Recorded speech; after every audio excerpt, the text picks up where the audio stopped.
I just shut it. You want it on? I just shut it off. Okay, just because.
Hey, good afternoon.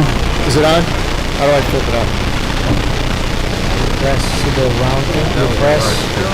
Yeah, you press it. Hold on. Press it. Hey, you press until the light comes on. Wait, it's on. Was it? Yeah. Oh, okay, there you go. There you go. Hey, good afternoon, everyone. So I just want to have everybody start moving towards the food.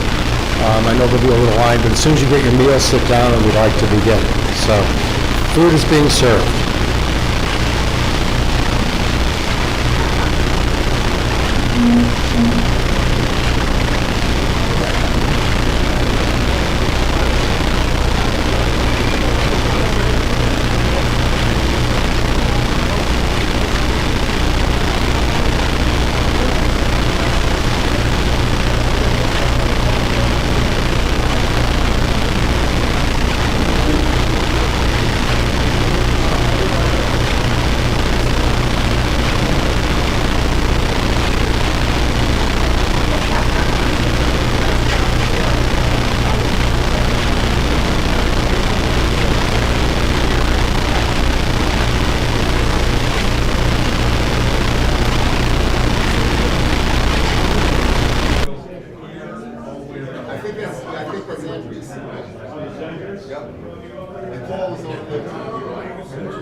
Good, how are you?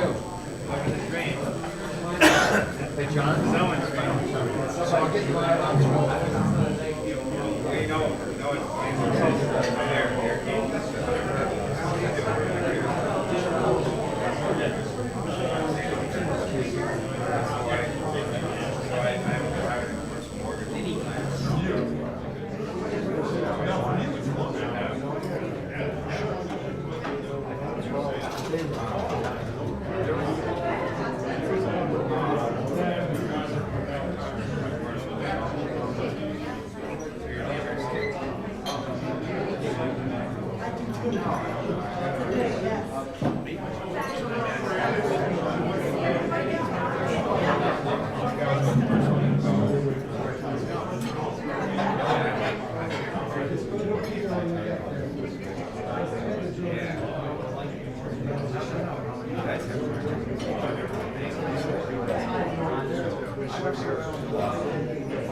Westchester Modular Home, yes.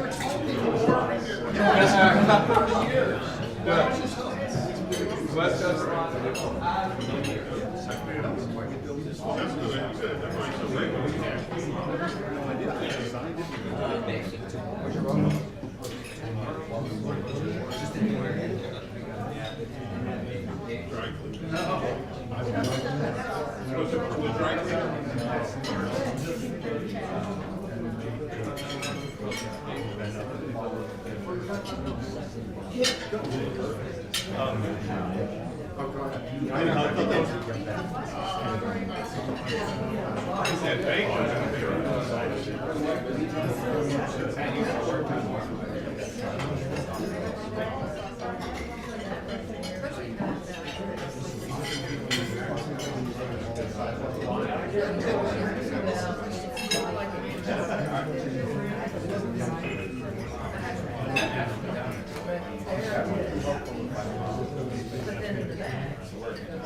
No, I'm actually, for the client.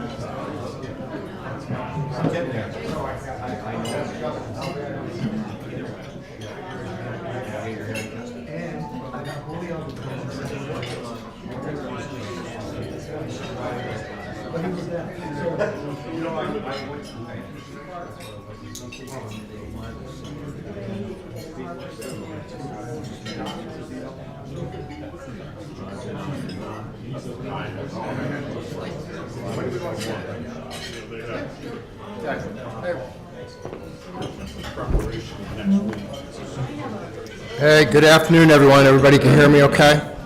So we're going to go ahead and begin. And then I'll introduce John Colucci with the factory in a couple minutes. I just want to do a couple things. So let me welcome everybody and say, first of all, to all our employees and agents here, we wouldn't be here without you. Thank you so much for the work you do. We appreciate it. Andrew and myself appreciate all you do. What you do is really important, and I know it's not easy. We also, so I'd like to welcome everybody and say thank you, but also today live streaming, we have, I think, 12 people from the Philippines, and I've got Michelle from California. So Michelle, I told you to dress up. I guess I just found out you didn't have to because you're live streaming and you're not on our screen, but welcome. So the reason why we're having these meetings, and I want to continue to have them, because as we continue to grow, I know you all must be feeling the pace that our company is accelerating. And it seems like we're all very, very busy doing things. And so communication is going to become our greatest strength. And the more you know about each of our business units, the internal referrals, which are the lifeblood of our growth, will continue, and they are happening. So my goal is to get us moving in the same direction as a company, so we're referring from one company to another company. The internal referrals we are getting are building momentum, strengthening relationships, and it's a way for us to give back to you as a company. It is a powerful edge because I don't know any other real estate company in the area that has 4 business units that we have that can work together with each other. In fact, on the way out yesterday, I got a call from one of our commercial agents referring a project to Modular. So that's one phone call they wouldn't have had without our internal relationships. Excuse me. So my goal is to get you comfortable with each company so you can speak about it confidently as we talk to people. Also, we have a new portal, so if you do give a lead, Adrian has been working with a web designer, and we have a portal so you'll be able to go in and see real time what's happening with your lead. let me go to the next slide. I have. So it was interesting, as we sat down, we figured that we talk to over 100,000 people a year. So we have approximately somewhere between 100 and 120 people with our company, depending on how you're counting the independent contractors. We figure if you talk to 4 people a day, 5 days a week, it's about 105,000 conversations. So the opportunities for us are huge as we go out and we speak to people. So today I wanted to give you a snapshot of what each company's doing right now so that you kind of know what's going on. So let me talk about property management. They have 3 new complexes in New York. It's approximately 300 units. Andrea was hesitant to give me the unit count because she wants it perfect. It may be 288, it may be 310. You'll probably get a certified letter explaining how many units are in there, but she will get it exact, which is why they're so good at property management. 2 new complexes in Connecticut they're working on. I think they're commercial, but they're also working on 3 new construction complexes for Toll Brothers. So if you asked about needs of our company, we're in need of more property managers and more commercial accounts. Jason is here.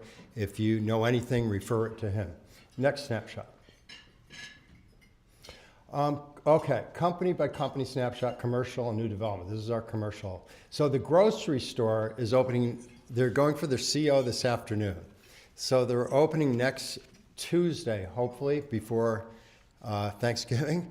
So on the way here, I asked Mike Hassan a couple days ago, what can you do to get people through? And he goes, well, offer all your agents and employees that come to your lunch turkeys for $20.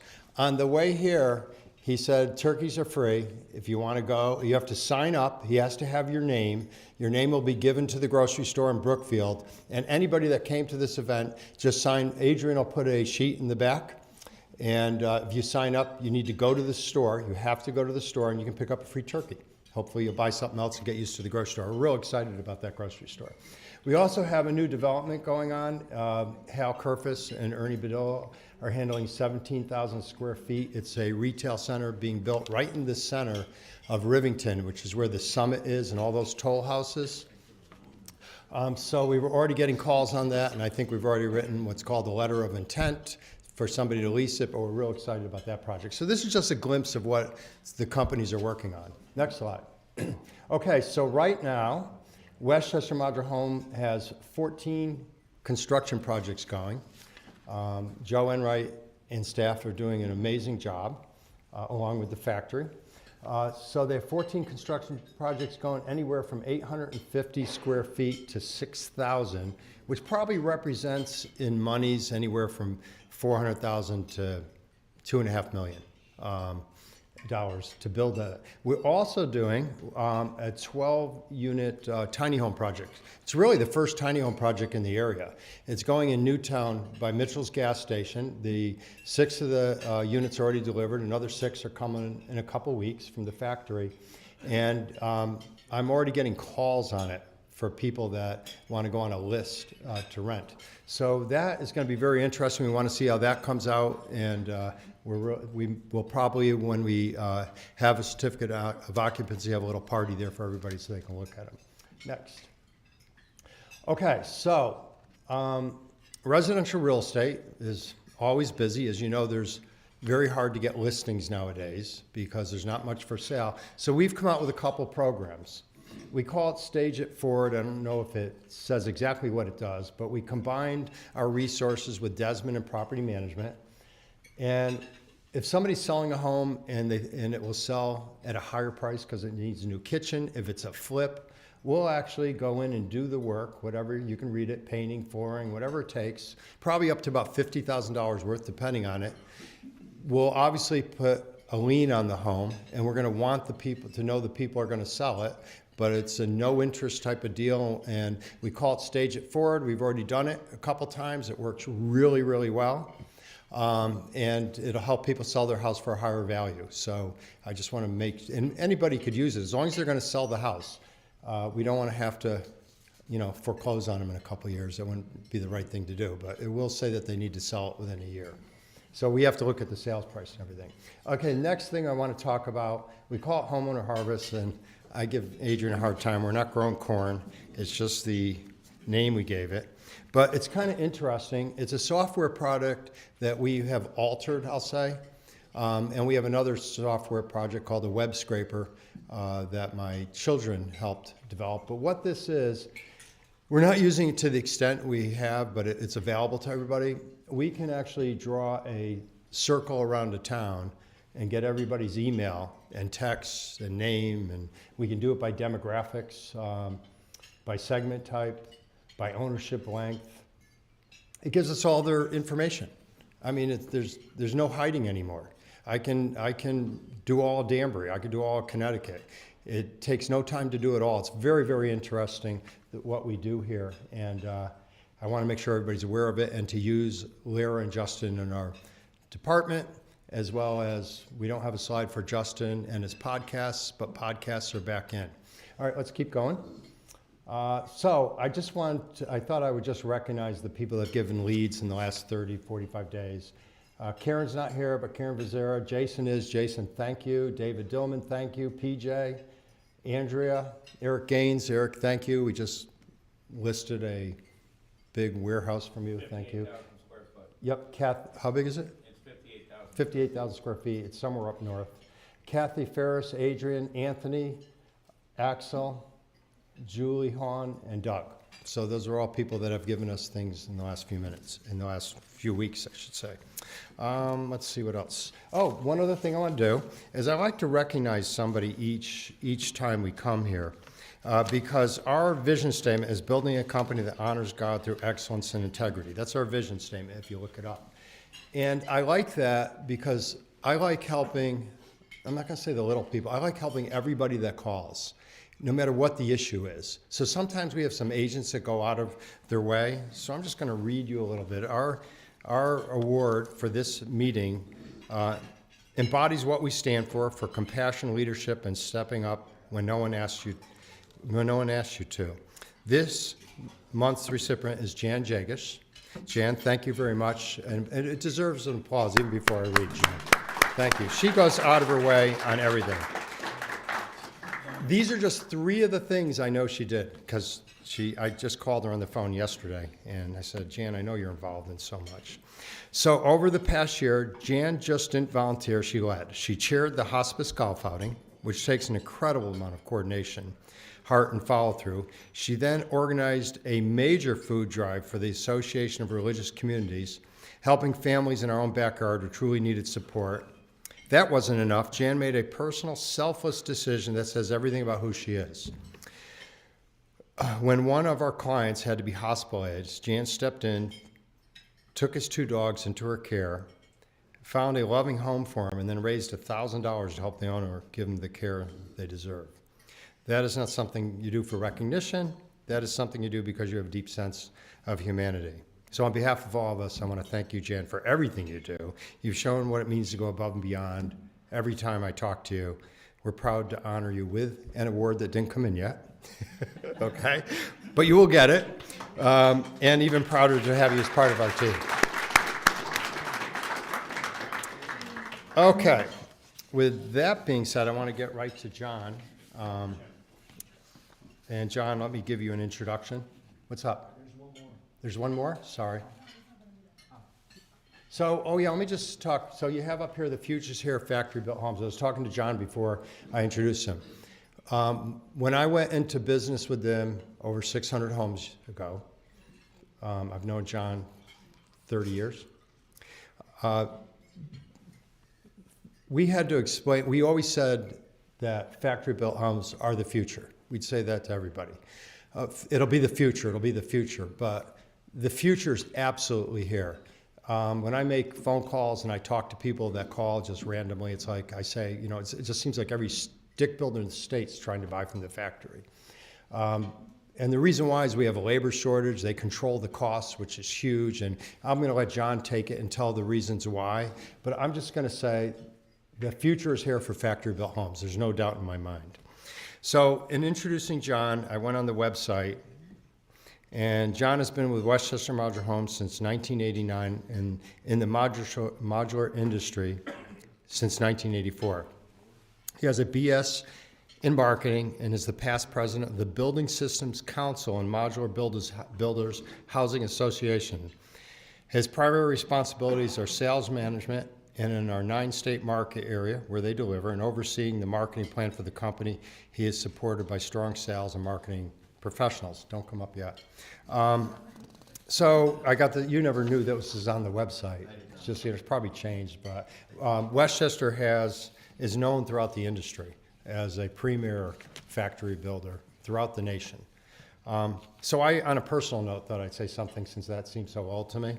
So I've known John for years, and I picked out 4 words that I thought describe you. Do you want to tell me what you think they are? No, I don't want to guess. Okay. So in dealing with John these last 30 years, I wrote integrity. He's steady to speak with, never gets riled, genuine, and trustworthy. And you are all of those, and I think everybody knows that. Working with him has always been a pleasure, and over time he's become more than just a business partner. I'm proud to call John a friend. So John, you can take over. Thank you, everybody.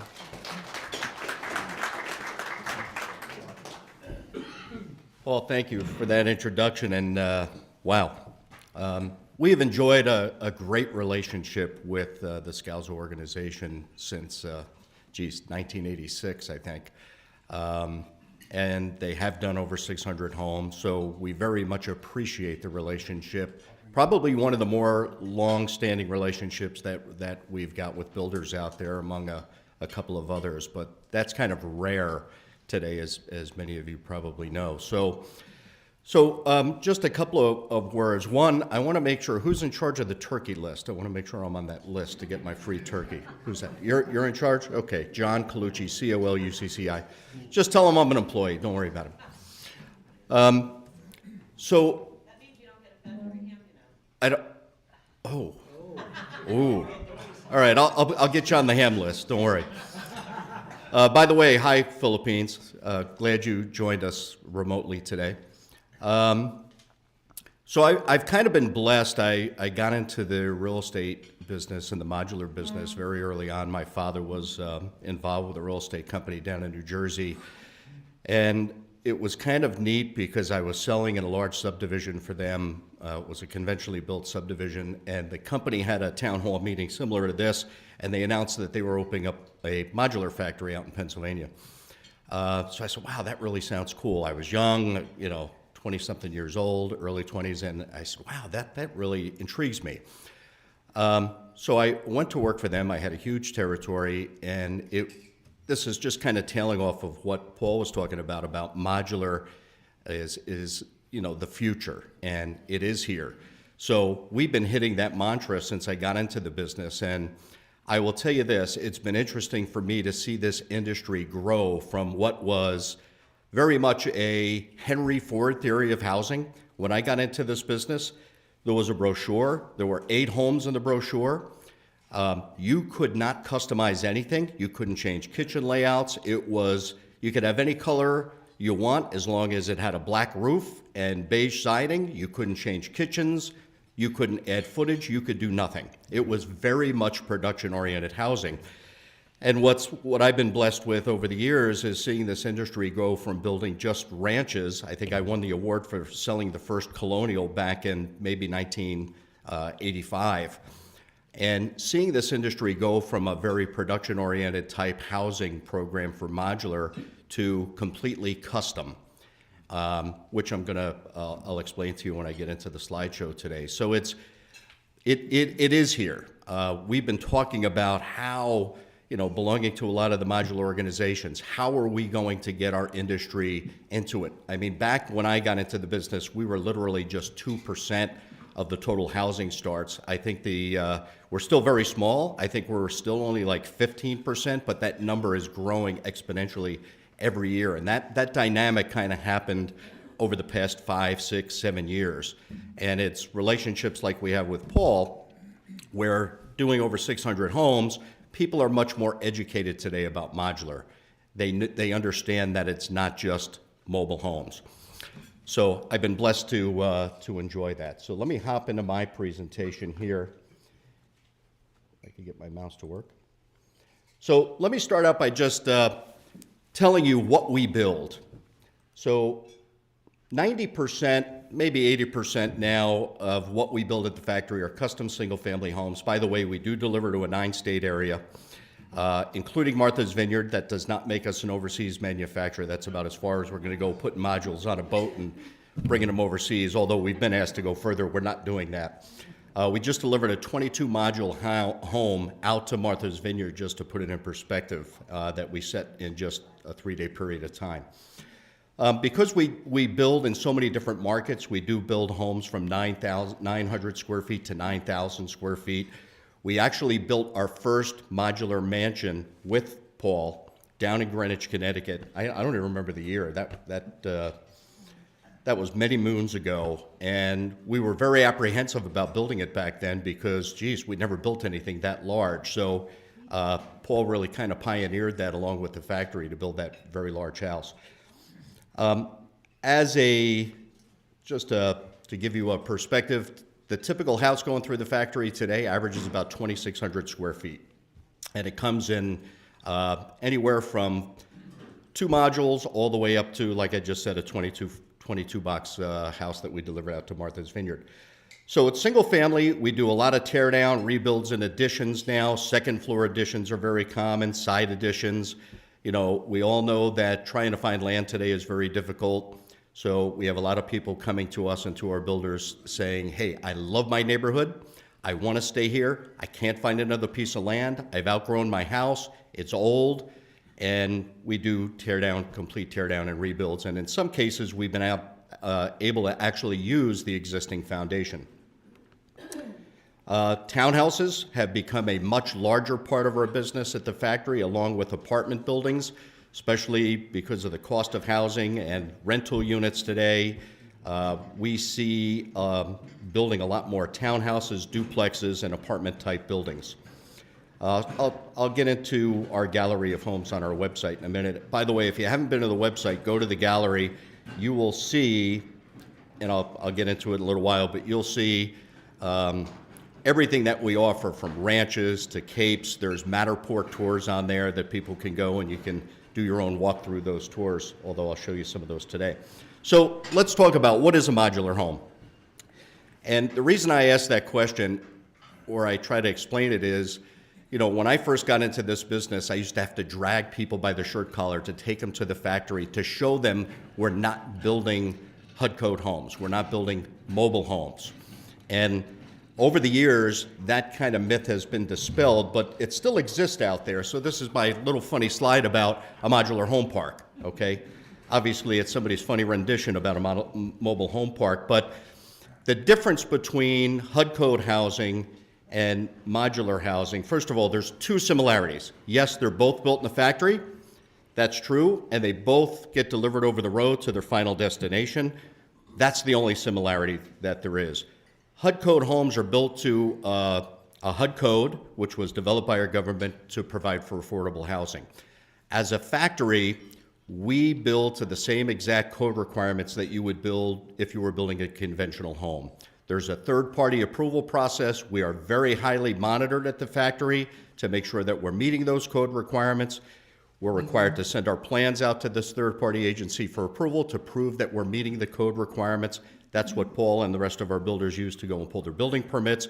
That same code agency or engineering agency is required to come to our factory and to inspect the units while they're going down the production line to make sure we're building according to that code. Let's talk a little bit about some of the benefits, then I'll jump into the factory. So Paul had mentioned before, you know, listen, labor is a problem in just about every business today, right? But it has been a monumental problem in the building business. NAHB did a survey of their builders nationally back in 2020, and 82% of those builders said that one of their biggest issues today is labor. There's an interesting dynamic by that. When we went into the Great Recession, there were a lot of people that got out of the business. Their kids didn't jump into their shoes, so their kids went and they found maybe a different career path other than building. So now all of a sudden you're stuck and you don't have these electricians and plumbers and carpenters are out there because there just was no business, so they all sought different businesses. So that's part of the dynamic of the labor shortage. So what is the effect of labor shortages in the marketplace for builders and for retail customers? So the first one, obviously, you know, it's kind of the supply and demand theory, right? So there's a lack of supply of labor. So what happens? The people that are out there, they require and demand higher wages because there's more of a demand for them because there's such a shortage, causing all of our builders and us to raise our prices because of that extra expense that we have. Also, difficulty even telling a customer when you can get them into the house, right? Because with that labor shortage comes along, geez, I got delayed on a project, I can't get to your project, I can't start the build process, and then you got to rely on the other subcontractors behind them to get into that project and finish the job. So how does modular kind of help solve that problem? If you take a look at this picture in the left-hand corner, you've got about 85 people in there, and those people are employees of Westchester Modular Homes that work on our production line. Very important to state that not only are they employees, they're also owners. Interesting dynamic happened to us back in the year 2000. Chuck Hatcher, who was a tremendous leader and president, who unfortunately is no longer with us, decided he was going to sell the factory, but he didn't sell it to anybody. He sold it to the employees. So everybody in that factory has a vested interest in the quality of the product that we build to make sure that the factory stays in business because now they own stock in the company. We are a 100% employee-owned company, which has been a dramatic benefit to us as a company. It's been a dramatic benefit to the employees because they're sharing in that profitability of the factory, and it creates a lot more consistency. We've been able to retain our nucleus of knowledge at the factory with all those people on the production lines because, quite frankly, nobody wants to leave. Typically, people would, go and seek, the young guys come in, we train them, and then they go out and they open up their own business. But they've got such a financial benefit of staying with the factory that nobody ever leaves. So we've eliminated that labor problem. So having a built-in labor force has been a tremendous benefit for us, and it allows us to control our cost as well because we know exactly what our labor numbers are going to be for every house that we build. So it kind of takes the guesswork out of us giving our builders a price on a house and the customer a price on the house. Gives us a lot more stability. And we can also assure them, I can tell you now, when I look at my production schedule, the people that I am delivering houses to in February know exactly when their house is coming. And my schedule will not change, okay? Because we don't have any volatility in the factory. We don't have to worry about weather, and I'll get into that in just a second. So one of the other factors that we have is material and cost control. As we all know, material costs went through the roof several years ago. They've lumber has come down. The rest of the materials really have not come down. They've kind of stayed steady, though, so we're seeing a lot less volatility. But because we're building 250 homes a year in the factory, we're able to buy in very large volumes from our suppliers. And we cut out the middlemen. For example, you see this pile of drywall here. We didn't go to the local lumber yard to buy that. We didn't go to Home Depot or Lowe's. We actually go directly to the manufacturer. We buy by the tractor trailer load. So that affords us two things. One, I can control the cost. We get very good discounts from those vendors because of the volume that we're buying. And again, we're cutting out that middle markup that we have. So that allows us to keep our prices fairly stable. We can absorb small fluctuations in the pricing. The same thing goes with lumber. We don't buy from the local lumber yards. We're actually buying directly from the mills through wholesalers. So it enables us to control the cost. It gives me the ability to tell Paul, listen, here's the price of the house. Typically, we only have a price adjustment one time during the course of a year. We can absorb small fluctuations in the price, and I don't have to go back and change order people to death. So it gives us a much more stable price structure that I can give to the builder and the customers. The next one is speed. So Paul asked me today to talk about how we can build a house. How many of you know how long it takes to build A 3,000 square foot house in the factory. Any guesses? How long it would take to build a 3,000 square foot? If you know the answer, Mr. Dillman, which I know you do, because if you don't, you better leave. You can't say either. 10 days? Anybody else? You're not allowed. You're not allowed. 3? Wow, that's pretty good. I'm not Ty Pennington, so I can't do that. Anybody else? 7? Wow, you're all pretty close. So we could build a 3,000 square foot house in our factory in just 6 days, from the time we start the floor systems till the time it's ready to go out the other end of the factory, which I'll show you in a minute. But the interesting part is this.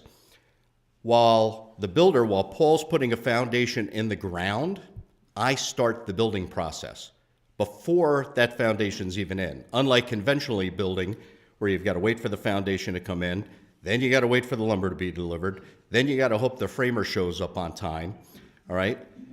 So when Paul tells me I'm going to have a foundation in, or Joe says I'm going to have this foundation in by January the 15th, I set up the production schedule. I'm physically building that house at the end of December, the beginning of January, and we try to time the delivery and the set of the house within 2 weeks of when they think the foundation's going to be in. And I can do that very easily at the factory because I don't have any variables to contend with. I don't have to worry about weather. I don't have to worry about labor.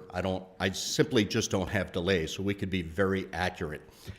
So being able to construct 80% of the house in the factory by the time the foundation is in the ground helps speed up that construction process dramatically. So if you could imagine, if you're conventionally building that house, you're putting a foundation in, then you're waiting for the material to show up and the subcontractors to show up, and it might take them 6 to 7 months to get to the point that I can get to in just 2 days for setting that house.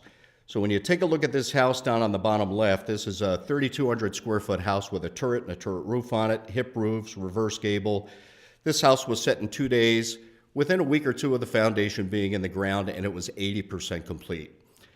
So I'm going to show you that going through the factory in a minute, but that means the drywall is mostly up with the exception of the finish work that's got to be done on the mating walls. The house is painted. In a lot of cases, tile floors are down in bathrooms and kitchens.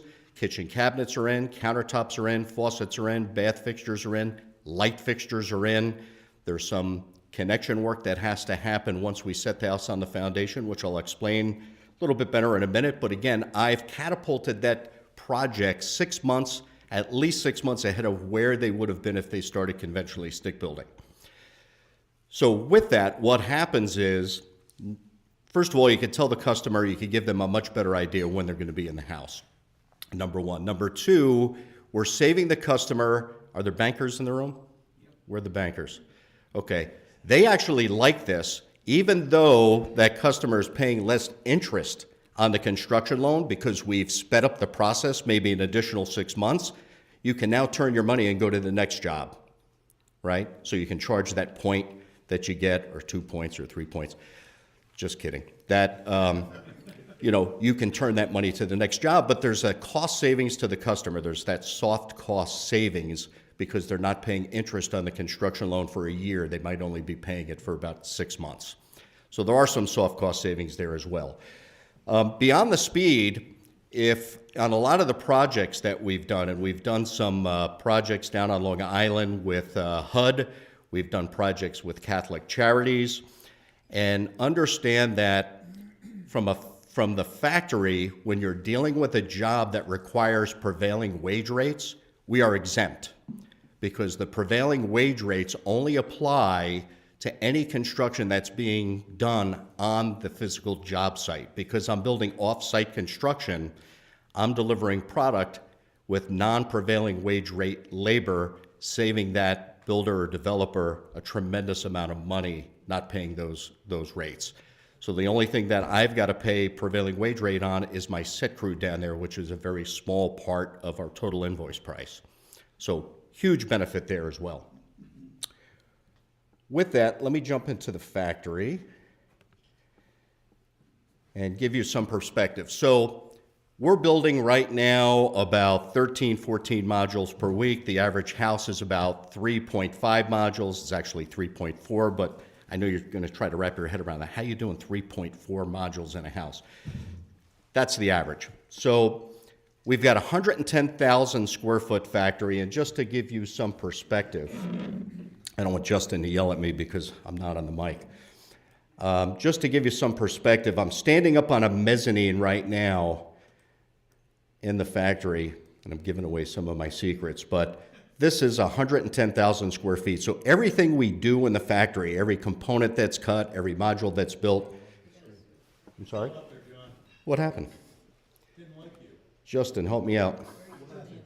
I don't know. Oh, maybe I've got to, do I have to slide this over?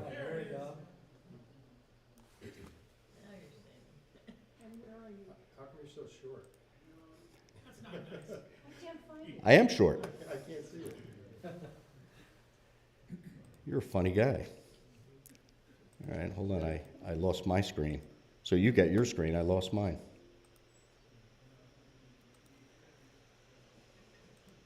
Love technology.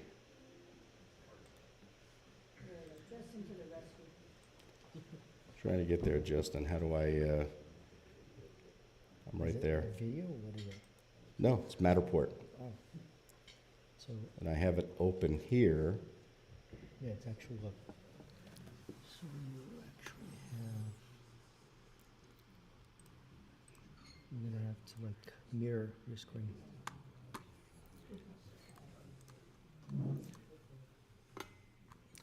It's always good to have a Justin in the room when you're doing a presentation. Don't let him touch what?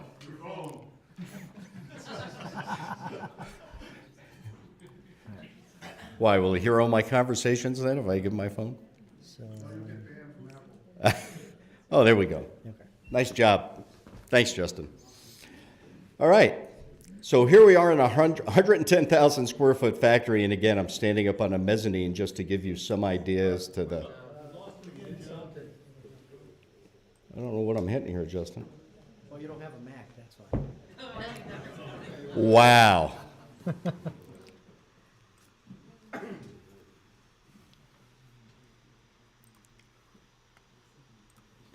try now. Okay, you know what? I'm going to use this instead. So, got 110,000 square feet under roof. And again, every part piece that is cut, everything that is assembled stays completely dry because we're under roof. We work 52 weeks a year because we simply just don't have to close. Where you're conventionally building, we know a lot of job sites shut down in the wintertime because of the weather. We never have that problem. We just keep going. Even, I'll do a shout out to Jerry Hatcher. Even when we're expecting a nor'easter, the factory is open. He just says, just get to the factory when you can make it, when it's safe. And where are you? We are located in the big metropolis of Wingdale, New York. Oh. You said you were on some scaffold or something. Oh, I am on a mezzanine up high, and I'm just taking you for a kind of an aerial view. So let me get down to the production process. So the thing about modular, you got to wrap your heads around this. So we deliver homes within a 300-mile radius of the factory. Precision is key, and here's why. Unlike conventionally building, where you're putting a foundation in and you're building to the size of that foundation, we have a builder putting a foundation in 300 miles away, and I've got to build that house within a half-inch tolerance of that foundation. So everything I do in this factory has to be absolutely precise. And this is kind of where that precision and the quality begins. And everything that I put together in the factory is done on jigs that are level and square. Joe may disagree with that statement, but they are level and square, Joe. So it kind of starts here. So I cut probably half of the lumber that goes into a house on this saw. I'm going to try my mouse again. And if you could take a look at this saw's got 5 blades on it, all controlled by a computerized panel here where I can set up the angles for that lumber. With one pass through the saw, I can cut 5 different angles on one piece of lumber, and I'm getting the same cut every single time, which is critically important because, again, I've got to build this house within a half-inch tolerance of that foundation. So getting you to the assembly process, the first thing we do is we're building floor systems. Now, modules can come in many different sizes. We have DOT restrictions. I can't deliver anything wider than 15'7". I can't deliver anything longer than 64 feet, and it's got to be under 14 feet high. So you could have a 2-module house, put 2 of those 15'7" modules together and end up with something that's 31 feet. But if a customer comes to Paul or Joe and says, look, but I want a little breakfast room off the back. It's very simple. It's like Legos. We just put another module off the back of the house and add that module, to the rear, and it could be as small as 8 by 10. So we're really not subject to design constraints, with the exception of where the modules come together with clear spanning. But it doesn't matter to the factory floor what size house we're building. We're always using 2 by 10 floor joists. They're always 16 inches on center unless we go wider than 14 feet. Then we'll bring it in to a 12-inch on center. They're always built with solid bridging down the middle. There are some things, if you think about this, I've got to transport this unit over the road, okay, and then I've got to lift it up by 2 cables. So if you could imagine a cube that's 16 feet wide by 64 feet long, and I'm going to lift that thing up in the air, and I'm going to set it down on a foundation by 2 cables. So the rigors of that is dramatic. So I've got to build some extra lumber and extra strength into the units to withstand the rigors of that transportation and set, right? So there's a lot of things that we do in the factory that you wouldn't normally do in the field, because they simply just don't have to build it that strong. And the reason I bring that up is we've got pictures of a lot of houses when Sandy hit, where houses were absolutely decimated on the coast. One of our houses was still sitting on the foundation, okay? Maybe we just got lucky, I don't know, but it was still sitting on the foundation where all the other houses around it were completely decimated. So modular homes are simply just built much, much stronger. What I try to explain to people is really what we do in this factory is we stick build. We conventionally stick build houses. It's really just a different method of construction. It's not anything other than that. It's a conventionally custom stick built home. We use plywood subfloors for our floor systems. By the way, we're in day 1 of the construction process, and kind of the neat thing, while I'm building the floor systems, at the same time, in the back, unlike conventionally building, I start building my wall systems. So in just one day, I'm building all the walls, and I'm building the floor system, and I'm setting them on the floor system according to the plans that came down from engineering. So just one day of the construction process, I've got floors built and I've got walls set, and again, everything is completely custom, designed to what the customer had asked for. Uh-oh, I lose it again, Justin? Is it me? Maybe it is me. Let's get out of there. What, you're going back to the Matterport? Yeah. I'm sorry, I don't have a Mac. That's fine.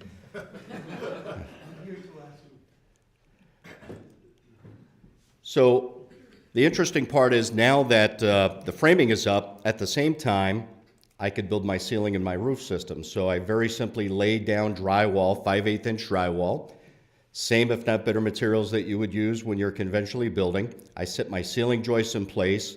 I foam seal glued the drywall to the bottom of the ceiling joist. I lift it up with this overhead crane. So you can see this module doesn't have a ceiling on it, but once I bring that unit over and I set it down on top of the walls, voila, you've got the first floor of a 2-story colonial. Now, the interesting part about modular is if you were going to finish this house conventionally stick-built, you would lay plywood down on top of the ceiling joist, and you keep going up, right? For you construction experts out there shaking your head, yes. So in modular construction, what's interesting is I build the second floor on a whole nother 2x10 floor joist system. Why? Because I've got to be able to transport it over the road. I can't not have a floor system on there. So the advantage is now you've got a double floor system between the first and the second floor. It eliminates sound transmission, gives you a little bit extra insulation as well. So again, still in, we're now entering really the second part of the production process. In day 2, we can start our electrical. We wire the house very simply, the same way you would wire a house if you were building out in the field. It's all 200 amp electrical service. We ship the electrical box loose for the contractor on site to install the circuit breakers, but we wire all the outlets, we wire all the light fixtures, all the light switches will be completely installed in the factory while I'm going through this process. Once I have the electrical done, I can then hop to my plumbing. You take a look here, and again, I'm plumbing the house no different than what you would do in the field. It's all PEX water lines, it's PVC drain and waste lines, but I'm doing it much quicker. I've got quality control standards inside the factory. By the way, I had talked about our approval process before. Our quality control inspectors have to be approved by our third-party agency because there is a quality control assurance traveler that gets stapled to the side of every house, which is about 15 pages long. And all through this process, we've got to do circuit tests on the electrical. I've got to test the the drain lines for with air for pressure. So there is a complete sign-off by our quality control people that our third party will come in and they'll do random inspections on. So again, no different than what you would do if you were plumbing a house on the job site, PVC drain, waste, and vent. What you're looking at here is the back of a laundry room, plumbing for that. Once I have all the mechanicals in, and now I'm really entering, I'm probably just about starting day 3 of the production process. Now I'm ready to start installing insulation on the outside of the house. So we do prep the units for insulation in advance. You know what, let me just jump back here for a second. I want to show you something. So I talked about ceiling systems, I really didn't get into roof systems. A lot of people ask me, can you do a cathedral ceiling in a modular home? Absolutely, we do them all the time. First of all, with roof pitches, there aren't too many roof pitches that I can't do. We do 5, 7, 9, 12 roof pitches like you would have on a Cape Cod. Any of those roof pitches, you could do cathedral ceilings. This one is set up for a cathedral, and you're saying to me, Colucci, why is the cathedral so shallow? It's shallow because, again, I've got a shipping requirement. I can't ship anything higher than 14 feet. So I actually have to pin this cathedral ceiling to the outside wall on a hinge. So when it gets to the job site, the crane will lift it up by these yellow straps and it'll give us our full roof pitch. So I can't raise that roof in the factory and deliver it that way. Anybody want to tell me why? I'll hit bridges. And if I hit bridges, you're not going to have a roof. So we hinge it down, comply with that 14-foot height, and then whatever roof pitch I'm doing or cathedral ceilings gets raised once we get to the factory. All right, let me just jump right back here. So prepping for, one of the other things about modular construction is the homes are built very tight. They're very energy efficient. And there's a lot of little things that we do, like foaming around outlets, foaming the bottom plate against the drywall that you see here so we prevent any air infiltration.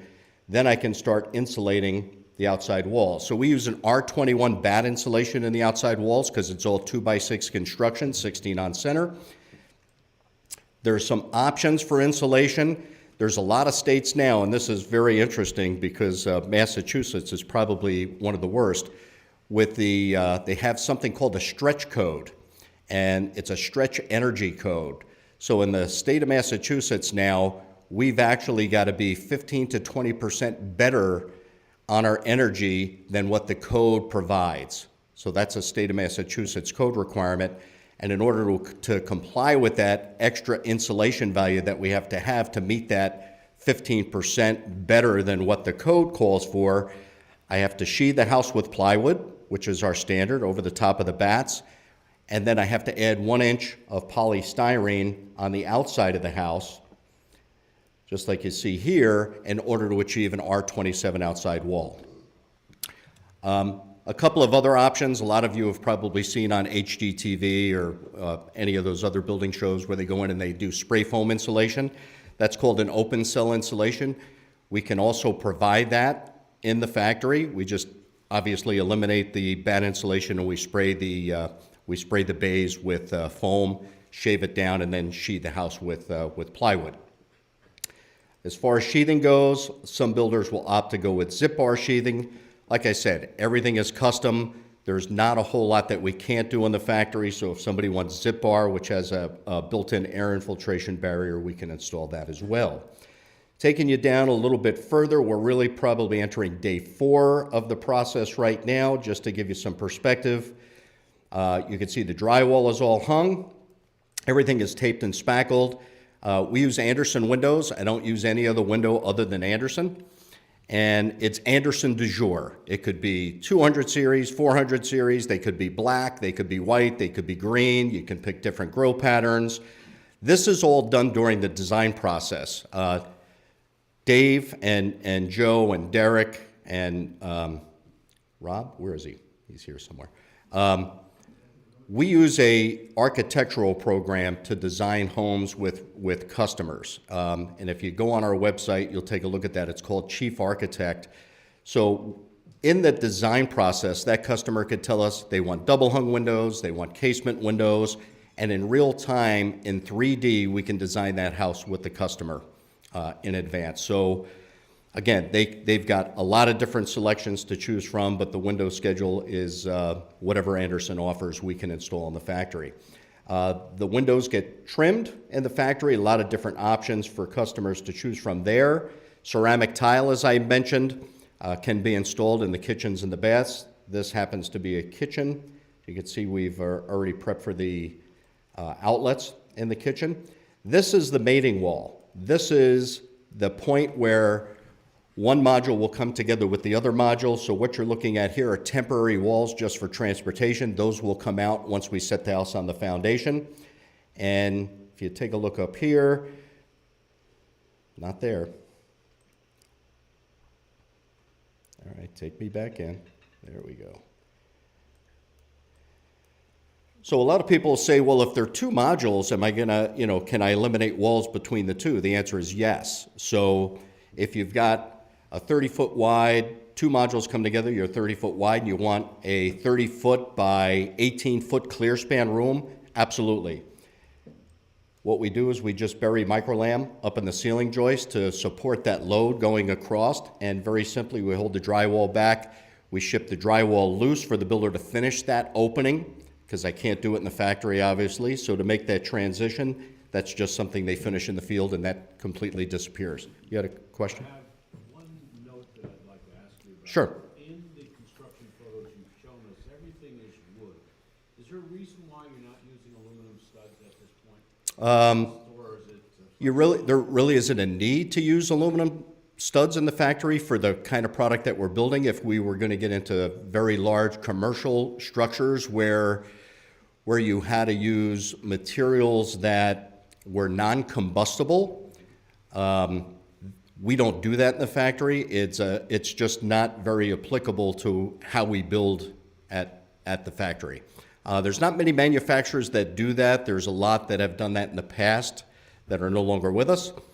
But yeah, I mean, everything we do at the factory is all wood frame. We did a project many, many moons ago trying to use a non-combustible material on a multifamily project, and quite frankly, it's just the labor to install that, the fastening of the drywall to the studs just really didn't work well in a modular format. And quite honestly, for anything that I'm building, it's just not necessary because it's not required. We can achieve those fire ratings without having to use the aluminum or steel studs. I only bring it up because obviously condominium builders have been using aluminum studs for years. And with the cost of wood going up and up, I just was wondering from a domestic sourcing point of view, we won't bring politics into that it could be more cost effective down the road, but obviously there are other reasons not to use it. Yeah, there isn't a great disparity. If that disparity was enormous, that there would be a tremendous cost savings, maybe it would be something we would comply with. But honestly, lumber right now is only $1.25 per square foot of house more than it was 5 years ago. So it skyrocketed. There was a point where lumber had gone through the roof. We had actually a lumber surcharge where we were charging $9 a square foot more per house because of the cost of lumber, but it's retreated. Now, lumber, just like steel, is a commodity, right? So that price fluctuates based upon what the market's doing, and it's not just the real estate market, it's Wall Street. It's very driven by supply and demand, so the mills have more control over the price because, very simply, if there's a ton of demand, they could raise the price to whatever they want. If demand is slow, which it's a little bit slower right now, and they're not moving the product, that price comes way down. So that's why we've kind of leveled off with lumber. So taking that to the next step, once the drywall is in, we sand it down nice and smooth. Okay, let's take me to the next slide. Am I frozen? Nope, here we go. Maybe.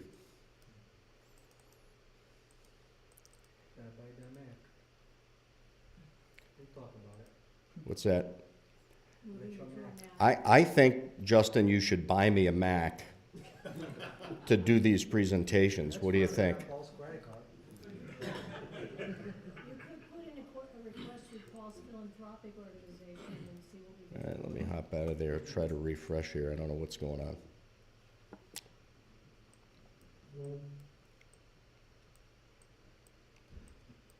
Justin, I'm just going to blame you. Okay, here we go. It's your technology, not mine. There we go. I don't know, this is an Alien, so Alienware. It's a gaming computer. So we go through, we paint the whole interior of the house with a paint. It's actually called Westchester White. We spray it, we back roll it, and then we install the cabinetry. Cabinets are from Marilat. Again, this kitchen was designed by this particular customer. They can pick the style of cabinet, they can pick the layout, if they want double ovens, they want trash bin hampers. All that is done during the design process before obviously we start building, and we install the kitchen according to what the customer was looking for. This house has the cathedral ceilings in it, as you can see here. Let me take you and show you something that's a little bit more custom. So this house has got 9-foot ceilings in it. It's a much more of an upgrade to Marilat cabinets. White has been just one of the most prominent cabinets that people have been choosing today, but we've got 42-inch cabinets. You can see the crown molding. There's light rail because this customer wants under cabinet lighting. The countertops aren't in here yet. We can actually install quartz tops in the factory. We could do quartz and laminate. We don't do granite, simply because we don't want to be responsible for the veins that go through the granite. I don't want to pick a slab that somebody's going to get their house and say, replace the granite because I don't like that vein. So we ask the builders to do that locally. But you can see this is a much more custom kitchen. Interior doors are hung. This is just the inside of one of the modules. This is the mating wall, obviously. By the way, we give the builder the materials to finish that archway off. Interior doors are hung that aren't on the mating wall. I take you a little bit further down and get you into some bathrooms just to give you some perspective of how much we do install. So we are in day 5 of the production process. Vanities are in, vanity tops, mirrors. This light fixture will be in. This customer wanted a soaking tub, so we installed a jacuzzi soaking tub. Shower stalls are already installed. This is all covered up to protect it from damage during the painting and the finish process. And there's a lot of different options. Again, it's more akin to custom building where you can have a tub base. You want tiled walls. We'll prep for the tile walls. Just a different vanity here. Stair systems, when you're talking about a 2-story, whether it's a Cape Cod or whether it's a 2-story colonial, the stairs come from the factory. I can't completely install them, but they're in the right place for the builder to complete the installation. And while I have all that stuff going on the inside of the house, we can also, you can see the way we weather wrap the windows. We can actually install some of the siding in the factory as well. Shutters, we don't install the light fixtures because we don't want those coming off during the transportation process. Again, a lot of different options for customers to choose from for outside siding. And if it's something that the factory can't do, it's very neat because if that customer wants fiber cement board or they want brick or they want stone, it's very simple. I just delete the siding from the factory. The builder, Joe, his crew, PJ, would put in whatever kind of siding the customer would like. So again, completely custom. It doesn't make sense for us to do certain things in the factory, so that's why we ask the builders to do some of that stuff in the field. From a connection standpoint, I just wanted to show, this is the first floor of a 2-story colonial. You can see all the plumbing is stubbed up through the ceiling. This is because the second floor is going to have a bathroom that's going to sit right above this area, so it's just very simple for the builder to make connections between the 2 floors to get that plumbing done from the second floor down through the first floor. Roof system, we even shingle the roof in the factory, so the sheathing is 5/8 inch plywood. We put down ice and water shield, felt paper, and then shingle on top of that. Whatever shingles are not done in the factory get done by our set crew. One of the keys to modular is, you know, I could build a great house.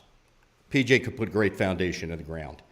But if the set crew doesn't set the house properly, there could be issues. So as a factory, we've decided we are going to take over the set process for the builder. We're not going to allow them to set it. We're not going to allow a subcontractor to set it. So anytime we set a house for Paul, that price includes the delivery to the site by our trucks and also the set by our set crew, because we want to make sure it's set right. We give a warranty on the house from the factory, and the customer gets actually a 10-year structural warranty by Home Buyers Warranty Program. So it really is critical. There's a lot of companies out there that don't do that kind of thing. They'll just deliver it. They're more of a material supplier. Their attitude is, I'm going to deliver you the product. When you get done setting it, call us and we'll come and we'll pick up the transporters. And we just simply don't do that. So that's a 3,000 square foot house in just 6 days, folks. Not something that you can really repeat out in the field. Ty Pennington claimed to do it. I think he was a liar. I don't think there's, sorry, Ty. I don't think they actually finished a house in that period of time. If you think about this, just the time it takes when you're conventionally building to get an inspector out there to inspect the framing before you go to the next step, then the electrical inspection. All those things are already pre-inspected at the factory. Quite frankly, the building inspector has zero jurisdiction as to what I do in the factory. So the builders also eliminated all those inspections that would be required if you were conventionally building. So that's a build in 6 days. Any questions? You mentioned that the tolerances are pretty tight. Yes. So if you have a basement that's already built or prior to you coming in, do you then come in and review the site, make sure that it was built to spec prior to the installation? Good question. My sales rep will go out and inspect the site to make sure we have access to the site to get the modules in, number one. The set crew, before they set the house, will run a tape measure. They'll check diagonals, they'll check level.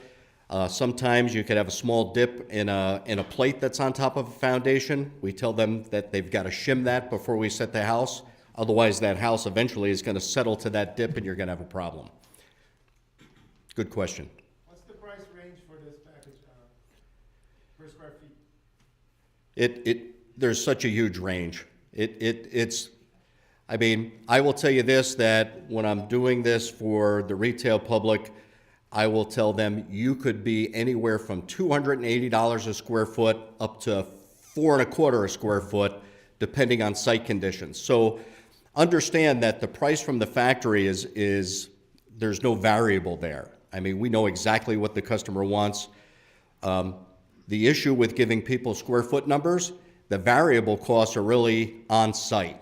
It's the septic. It's how much rock do you have? Do I have to build retaining walls?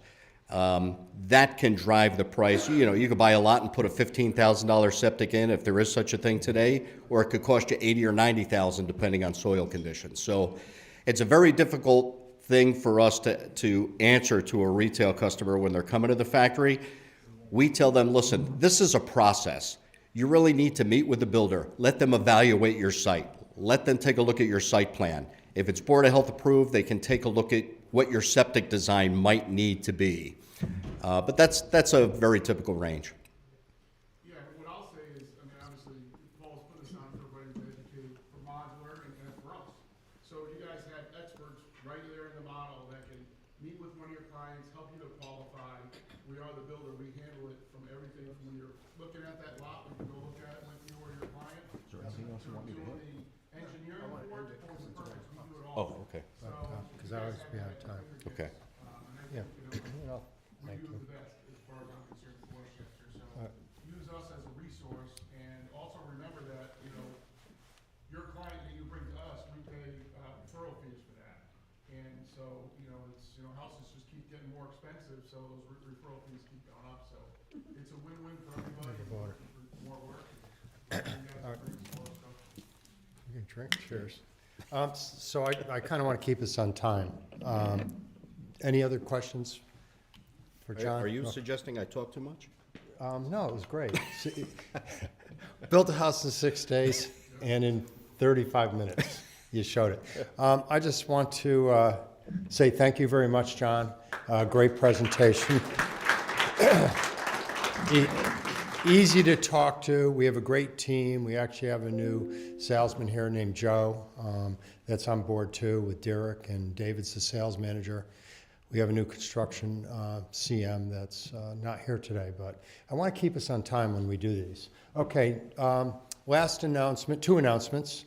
First, we're bringing this guy back, John Mendez. I created a relationship with him based on the AI presentation we had a couple months ago. He's coming in to talk about the 4 horsemen of the AI apocalypse. It's the top 4 mistakes you make in dealing with ChatGPT. We've just talked to Doug from the Amber Room here. We're going to either be March 12th or are we going to do it March 12th? We decided okay, we're going to do it March 12th. So I'll send out an invitation on that. Last announcement. You get a free turkey. I understand they just got the CO. They just kind of texted me. So who wants free turkeys here? I mean, are you interested? Okay. So sign up with Adrian. The key is you go to the store. There'll be a list. You got to give them your name. They'll check it off. But I have to give them a list of how many turkeys we're ordering here. So he opens, I believe, next Tuesday. So that gives you, I hope that's enough time. Thanksgiving is Thursday. Anyhow, so you get a free turkey for coming. How could it be any better? Anyhow, thank you so much for your time. I really appreciate it, and I look forward to seeing everybody again. Thank you.